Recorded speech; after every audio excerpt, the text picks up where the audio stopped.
As we sit... Yes, as we sit here and wait.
Do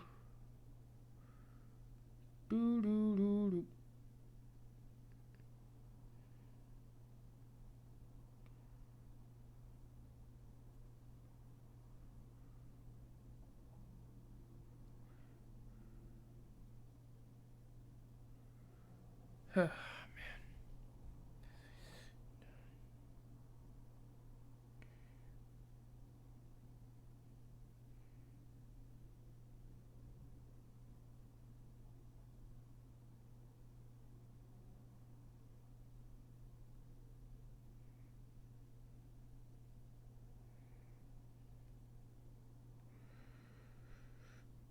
Man.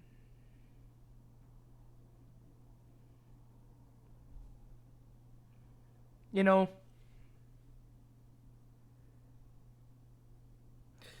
there's basketball on right now and I really don't care about it.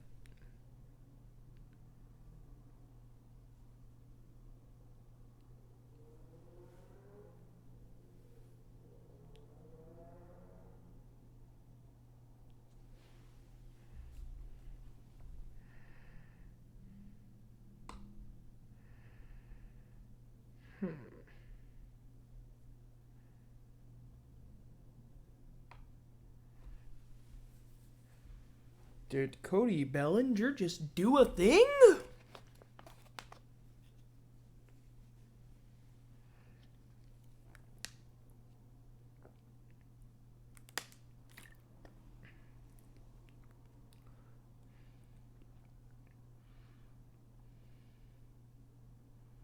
Holy cow, he did.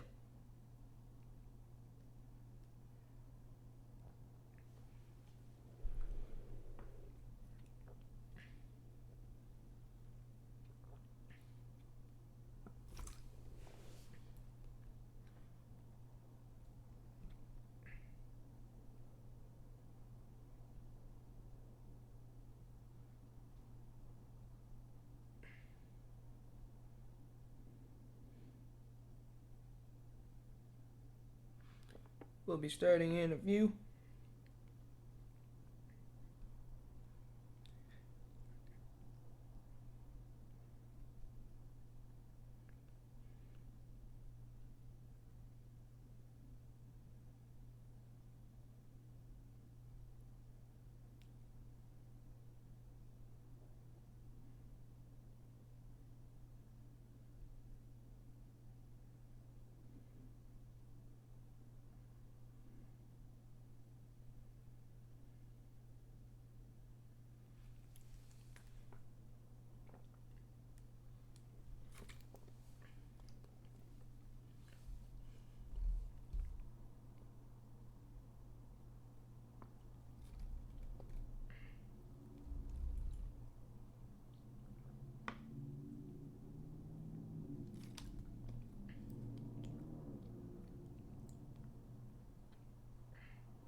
We're really gonna drink down the whole bottle. Okay.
Well then.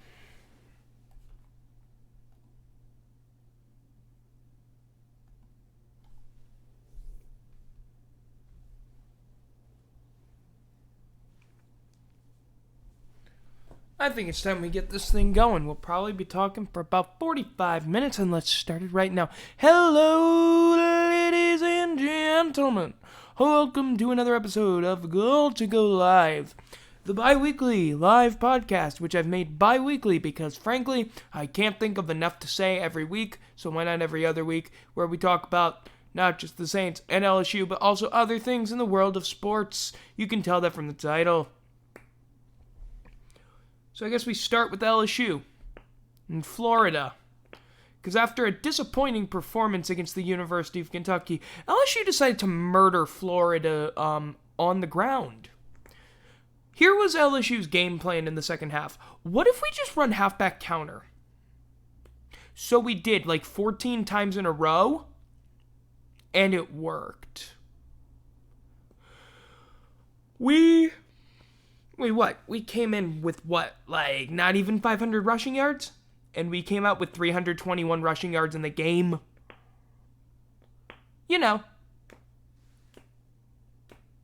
Like you do. No, it was just Jack Mashburn was getting those blocks, and then Ty Davis-Price, he was getting up in the field. I mean, I've complained enough about Ty Davis-Price. If you listen to any of my two-point conversions, you know my thing on Ty Davis-Price, which is this. He wasn't that good at running back. Yeah, I don't know about that anymore. Maybe he's decent. Because the dude was looking for contact at one point, and he just rams his shoulder into a dude, and I think that was it for the guy. He was out. Dude had been knocked cold to the ground. Man had been embarrassed by a guy who goes down on first contact. He still does, by the way. He is still down on first contact. So he kind of sort of eliminated that problem. Can't go down on first contact if they never make contact with you in the first place. He ran through one of the holes like it was the parting of the Red Sea. It was just and here he goes, and oh my God, he's gone. He's gone. Holy cow. The dude had a field day out there. 287 yards, 3 touchdowns. He got 8 yards per carry. There's 36 carries, by the way. He set the school record for rushing yards in a game. He set a rushing record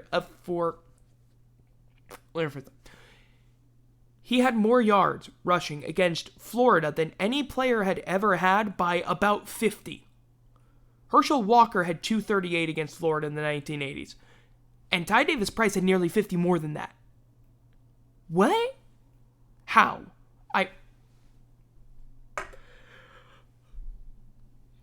I don't know how you did that. But you did. Just absolutely. And again, it wasn't just him. You had Josh Williams, who they ran counter with. You had Max Johnson. He got he got out of the pocket a couple of times. I'm sorry, I'm looking at a fact sheet right now because it's been printed out.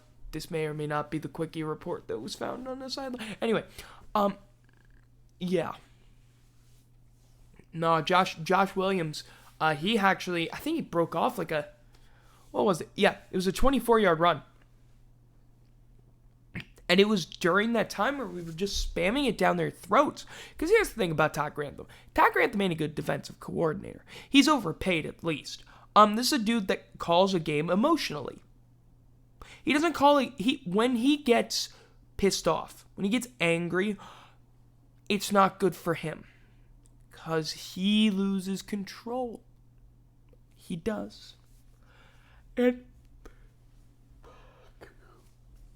that means that he gets into a base play calling system. I was listening to a podcast on Saturday night, and they were mentioning how at one point they were with this one person, they're a writer, they were with a beat writer who had covered Todd Grantham before.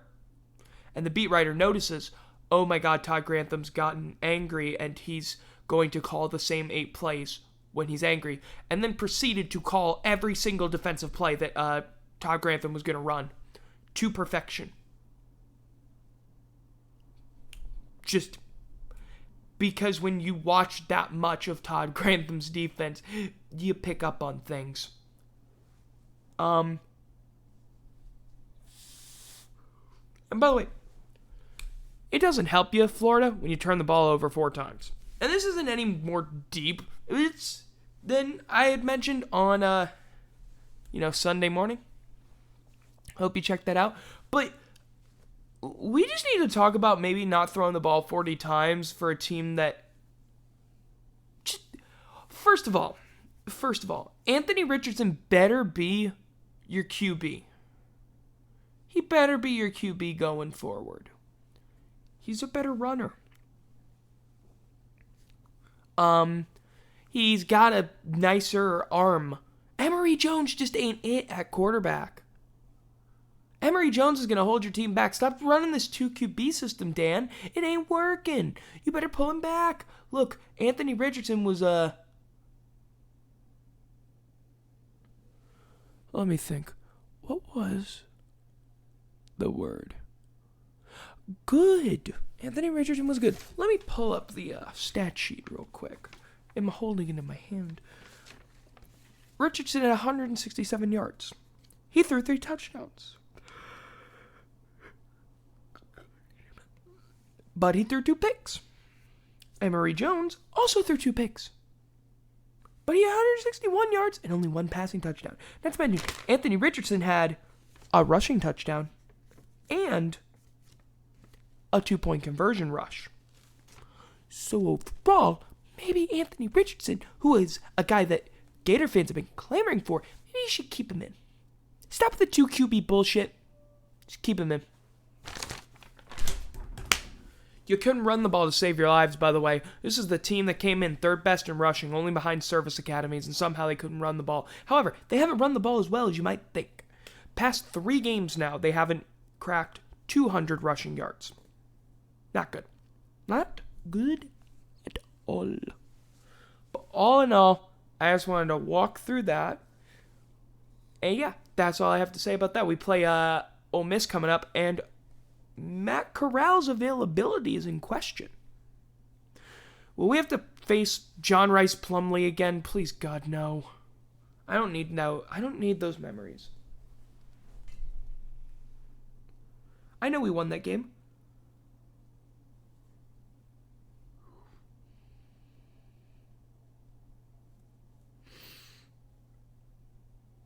Yeah.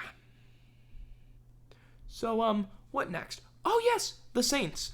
They're on a bye currently.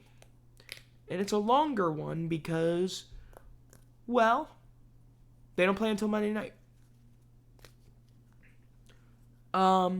Basically. Saints have gotten some guys back. Who have we got back? We didn't get Michael Thomas back, but we got Quan Alexander, we got Marcus Davenport back, and we got Traquan Smith back. David Onyemata's back from suspension. He'll be back from suspension. He's still on suspension since this is week 6. I think he's back. I thought it was a 6-week suspension. It might be a 6-game suspension. I'm not exactly sure how the suspension works. What I do know is that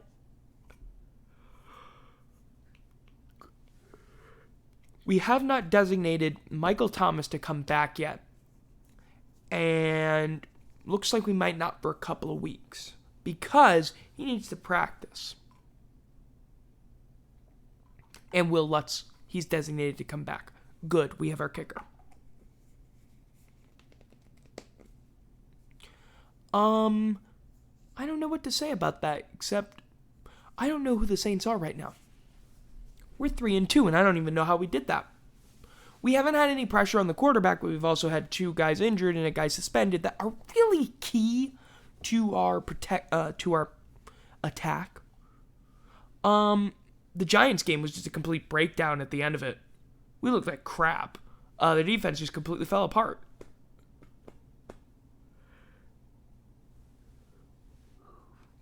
Offensively, we've been able to move the ball, but not enough to really, against Washington, we caught a couple of breaks, and Blake Gillikin was our MVP of the game, because he had those punts inside the 5.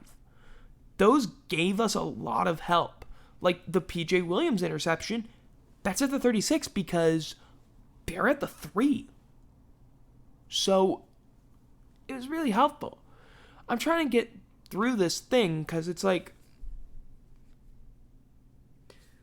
I'm not exactly sure what to say about the Saints. 45 minutes, and most of it's going to be talking about the third thing because that's where I really have my talking point. But yeah, I don't really know what to say about the Saints of the bye week.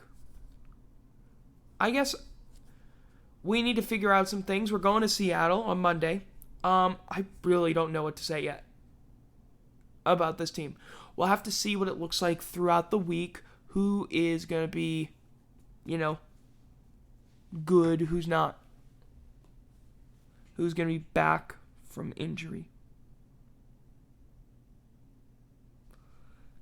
For that, we will see.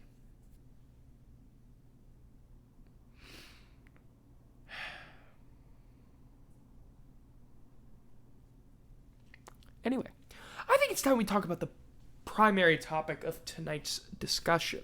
A thing I've wanted to do for about 3 weeks now, but haven't due to time constraints and my voice not working.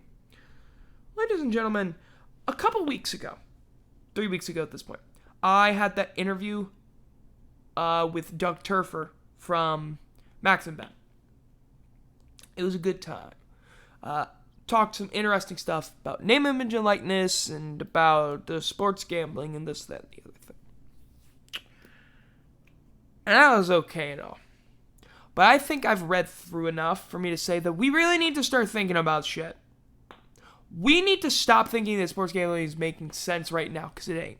Here's the first thing you need to think about. We are very bad with sports gambling because we haven't had it legalized for that long. We as a country. For a lot of countries, like for European countries and for Australia and all, they've had that legal for about 25 years now. For decades now. That's just normal to them. So they've had enough time to figure out the industry. American companies have not.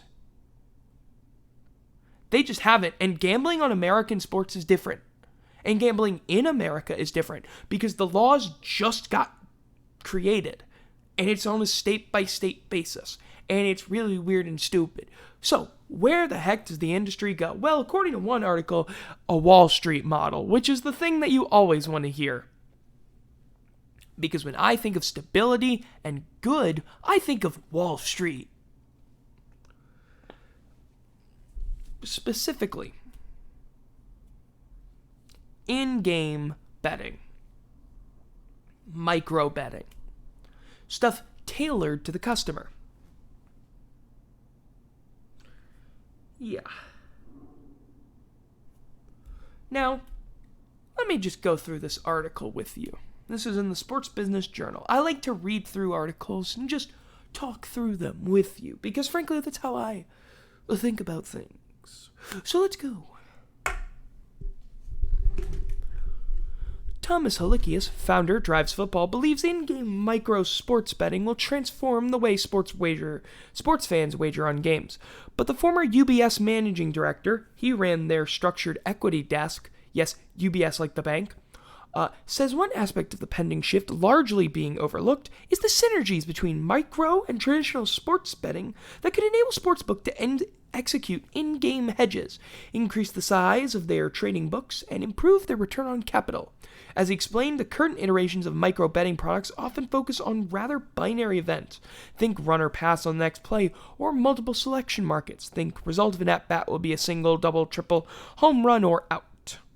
They lack a holistic relationship to game scoring and the traditional lines. The markets and risk expert believes the advent of micro betting products like Drives Football, a platform that provides play-by-play markets valuing the likely outcome of a drive, will push gaming to represent Wall Street's financial markets, because Wall Street's financial markets have never ruined anything. Besides like you can just put an entire list that goes right down the screen right now, but I can't do that because I didn't set that graphic up. I don't know how to do that. As Halikius explained, a game's final score will start to act more like a stock's closing price, with the play-by-play action throughout the game building towards that price. The resulting continuous microeconomies for traditional lines would enable traders to hedge their betting exposures. Sportsbooks will look like Wall Street derivatives desks soon enough, he predicted. Boo. JWS's take. The introduction of live in-game micro betting products within a sportsbook should drive better engagement. Not better okay, BETTOR engagement. At least initially. But as Halicki has explained, binary wagers are like flipping a coin. We could bet on that, but it gets boring. And once you realize the odds are stacked against you, you lose interest pretty quickly. That's why existing products will experience better fatigue. Halicki suggests the way for a sportsbook to keep bettors engaged is to integrate characteristics of the capital markets into their micro betting products. Quote, effective markets allow traders to express unique and varied opinions in one location, in a single price, he said. And the continuous nature of live markets, the tick-by-tick call to action is engaging, unquote. He also suggested that communities often form around the news cycle of these markets. Think Reddit's Wall Street bets.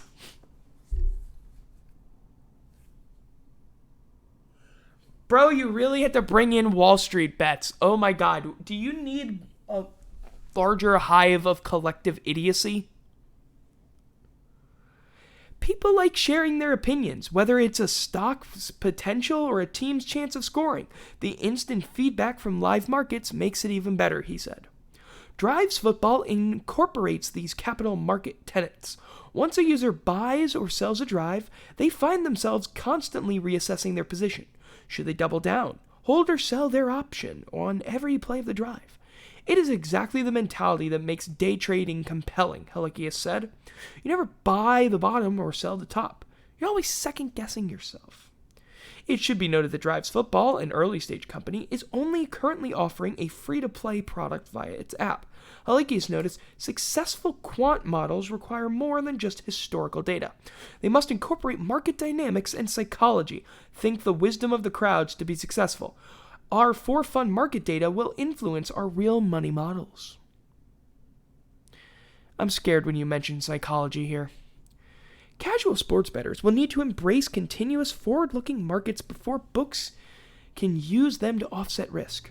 Before micro-betting becomes a financial product, it has to become a game first for the user. Gamification precedes liquidity.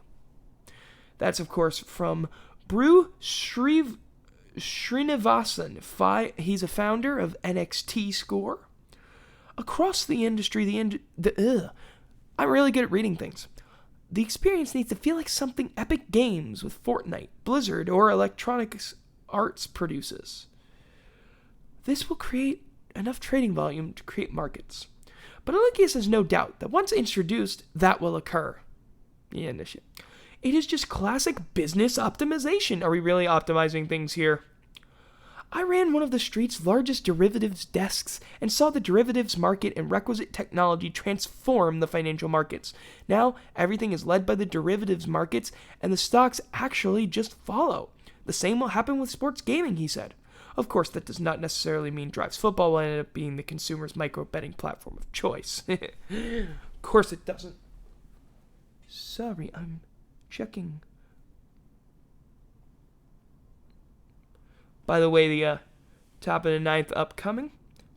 Braves are down 6-5. And the bases are loaded. So, while a product that resembles a live futures market could be used to acquire customers and drive engagement, Halicki suggests that if integrated properly, it will also increase and improve returns on existing wagers. Whether it's a continuous markets or binary prop bets, these micro-betting markets increase a book's hedging opportunities exponentially, he said. The rapid turnover of micro-wagers requires far less capital, and sportsbooks can adjust their micro-markets to mitigate traditional exposures. If micro-markets grow, as many expect, the ability to manage risk in-game will allow sportsbooks to increase their traditional exposures tenfold. Hold on a minute. Yep, okay. Advancements in sports betting tech are needed before in-game option-style trading, for real money can scale to a size that would meaningfully impact sportsbook exposure. But Halicki predicts those developments are on the near-term horizon.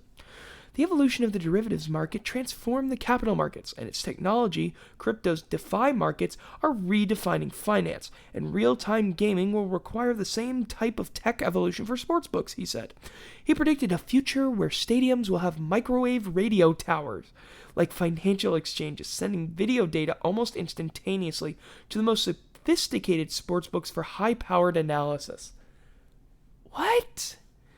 The state-by-state nature of sports betting regulation makes it difficult for a true betting exchange to exist.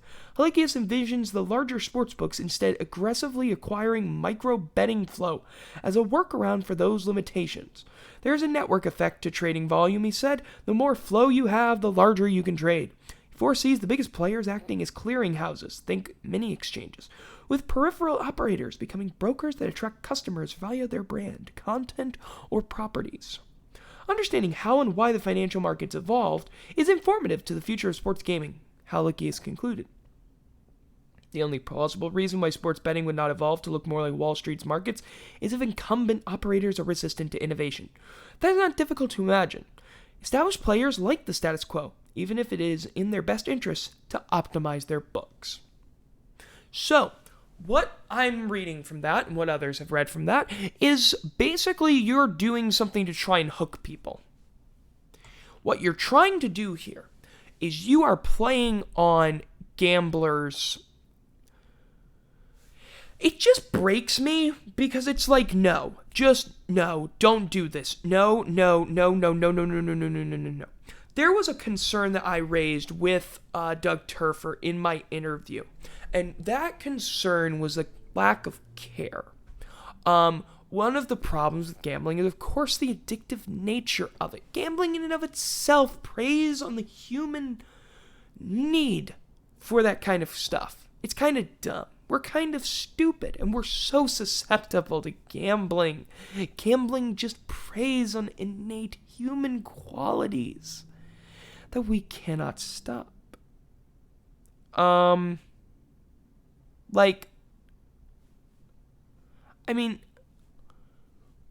This here is trying to be addictive. It's inherently addictive.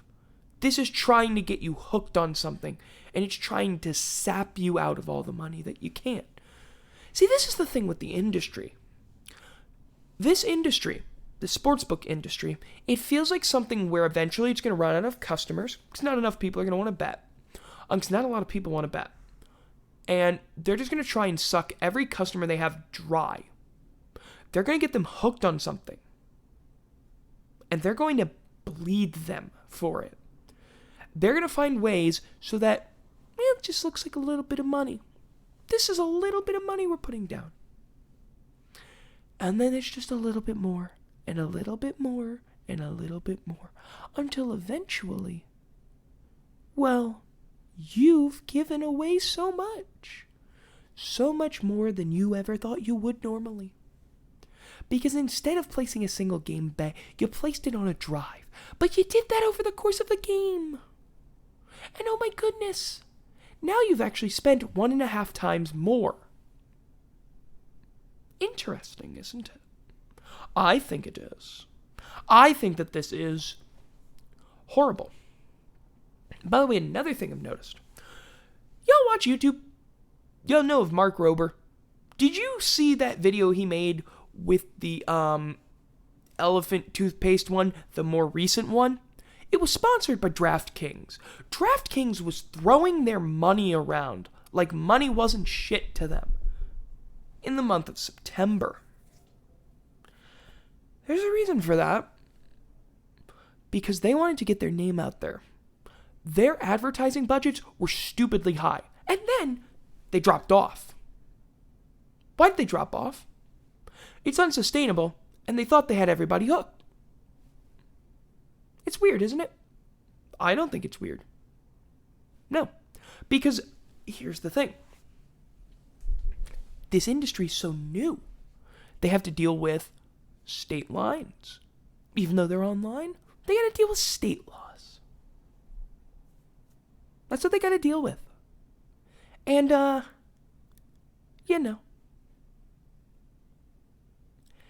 gets a little bit of a problem. when you look at this whole thing, this whole sports gambling thing, you realize something. We're doomed. Because all of the industry is trying to do stuff that had been figured out in other countries 25 years ago. And those countries have had 25 years to create legislation. We haven't had 25 years. We don't know what the hell we're doing. And plus, it's not Congress's most important thing. They have more important things to do, like derail, infrastructure spending. Or whatever the heck they've been doing this week. I don't know. They have way more important things to do. They don't care about sports gambling. That's why the Supreme Court had to overturn their stupid freaking law against it. Because it's like, yeah, right. Because you can totally overturn, sports gambling. Right. No. You don't have that power. That power goes to the states. Because it does. It just does. That's part of that Constitution thingy. The enumerated clause. I took a civics class, y'all. What? Okay, I'm going to stop acting like an idiot.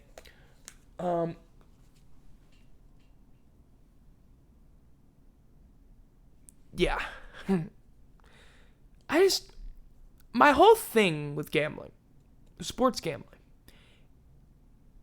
is really important to me, especially as a person. So I have to talk about this as a personal thing, because it is a personal thing. I think everything's pretty personal.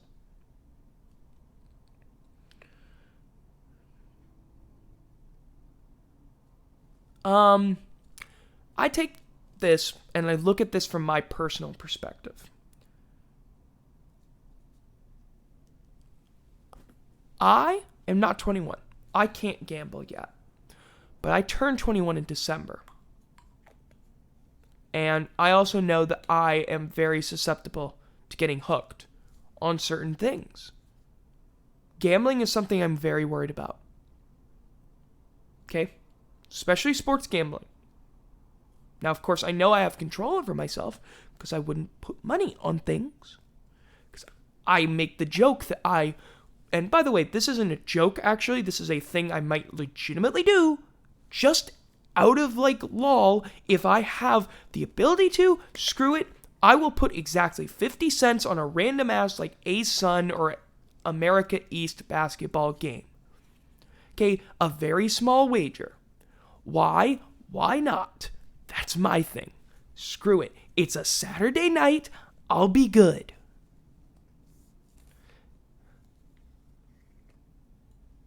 It'll be a Saturday night when I do this. But I don't want to get hooked. And I'm worried about that. I'm worried about this industry hooking me because if I'm worried about it hooking me, I'm worried about it hooking other people. Because I am predisposed to it. Okay? I know that about myself. Trust me, knowledge about learning disabilities helps. And also, personal experience. Okay, I'm very easily hooked on things. I'm a very impulsive person. Gambling is all about that. And when the industry is making itself so that it's forcing you, almost, it's tricking you into being impulsive, then we have a problem. Luckily, when I was talking to Turfer, I discussed about how Maxim Bet has a limit for 21 to 25-year-olds. The problem is the industry isn't that good. Number one. Number two, Maxim Bet it's in Colorado alone. It's not in New York. It's not in California. It's not in Nevada, and it's not in Florida, and it's not even in my state. That's Carousel. I don't know if they're doing it universally. But also this.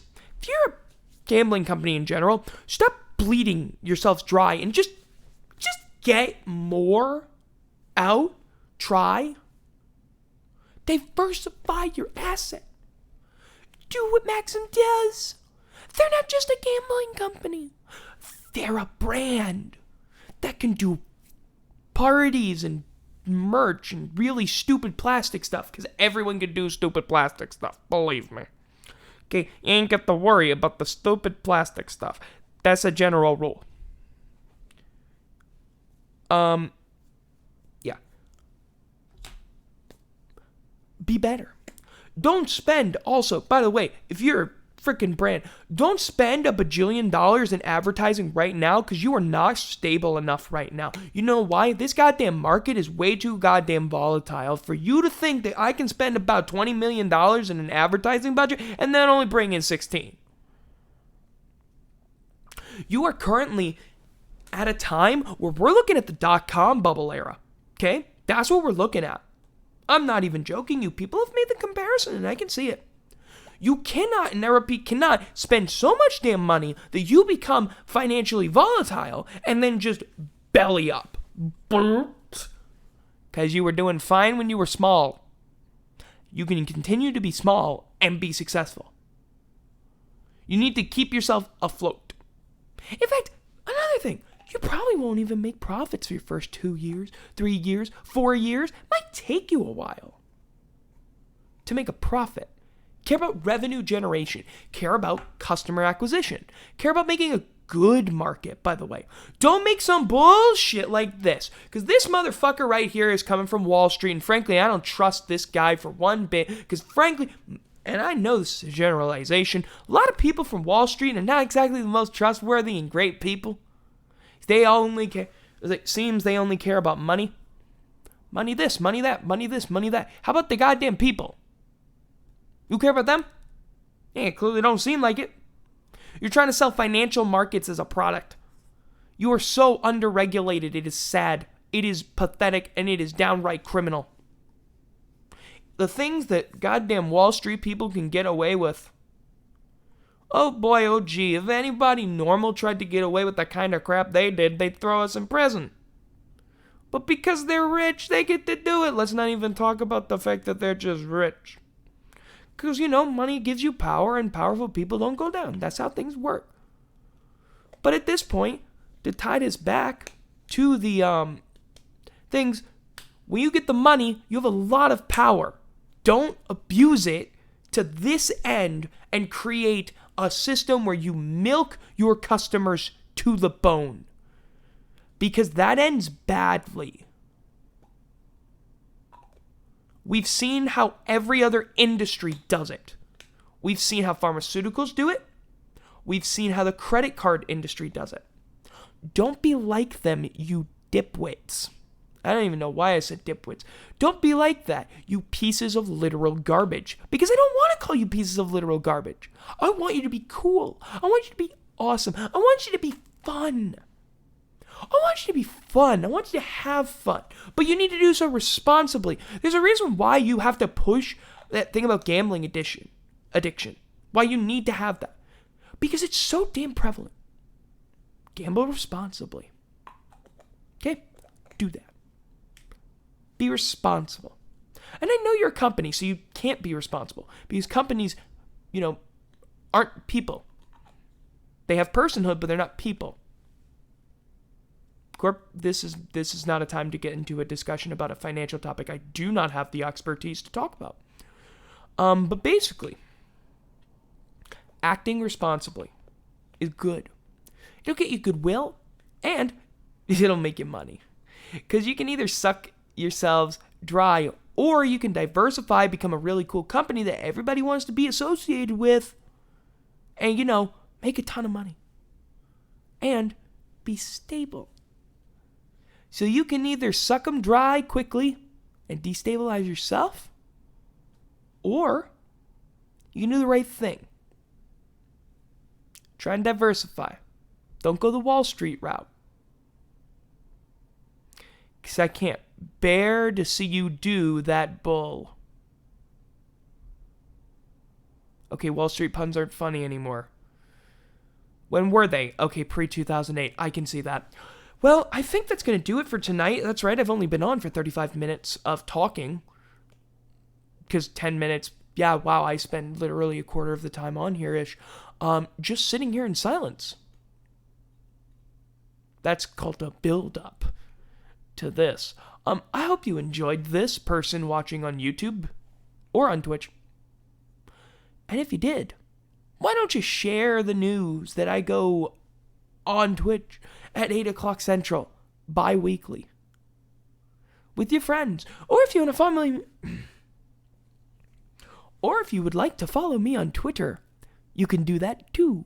You could follow me at capital BEN, capital S, capital L, capital A, capital S, PORTS, find in the description on Twitch. The link to my podcasts, which I do pretty often, will have another episode of the Goal to Go show that I call Goal to Go. That'll come out on Thursday. Then Friday, we'll have the Goal to Go kickoff show.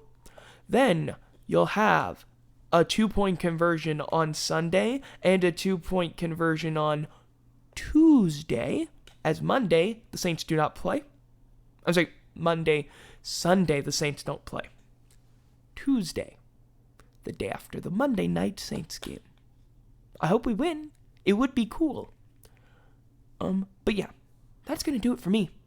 I hope you've had a fantastic week. I hope you have a fantastic next 2 weeks. We'll be back in 2 weeks with another episode of the Goal to Go live show. But until that time, I've been Ben Schluter. This has been a presentation of my own. And until next time, bye-bye.